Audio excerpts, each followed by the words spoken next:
Hi everyone. Today, we'll show you how to create collection filters by tags in your Shopify store.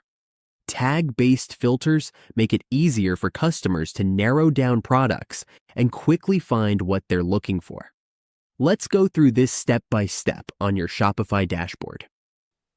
To add filter tags, we need to go to Products and view your products.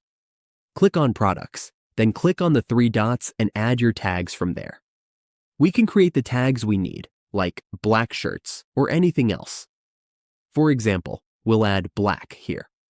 Once we're done, we just click to save.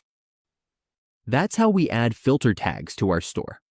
We can confirm this by clicking on Products, and here we can see our tags, like shirt or black. We can also add more tags so that when someone searches, those tags will show up in the filter options.